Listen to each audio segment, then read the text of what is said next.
तो नाज़रीन, ये थी हेडलाइंस। अब खबरों को तफसील से जानेंगे। कपिल सिब्बल के प्रेस कॉन्फ्रेंस कर अपनी बात रखी और कहा कि मैं निजी हैसियत से प्रोग्राम में शरीक हुआ था। मैं वहाँ जब लंदन गया तो उस समय आशीष रेस साहब ने, क्योंकि वो प्रेसिडेंट हैं इंटरनेशनल जर्नल एसोसिएशन की, वहाँ उन्होंने कहा कि उन्होंने सब राजनीतिक दलों को इनविटेशन भेजा था, कांग्रेस को, बीजेपी को, सभी राजनीतिक दलों को, और इलेक्शन कमीशन को भी इनविटेशन भेजा था।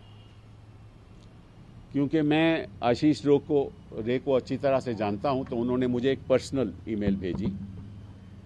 मैंने उनको बताया कि मैं कुछ पर्सनल काम के लिए भी वहां आ रहा हूं। बोले तो आप ज़रूर आइएगा, क्योंकि कोई ऐसा खुलासा करने जा रहे हैं जो बहुत महत्वपूर्ण है।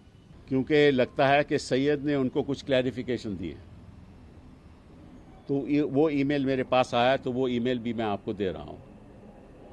उस ईमेल में साफ जाहिर है कि सैयद को वहाँ पॉलिटिकल असाइलम मिला है। क्यों मिला है, किस वजह से मिला है, इसकी जांच होनी चाहिए। वो ECI के लिए, EVM मशीन के लिए काम कर रहे थे।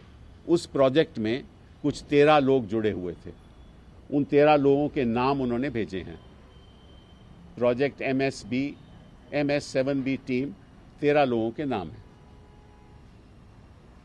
और ये उनका पॉलिटिकल असाइलम के कागजात हैं।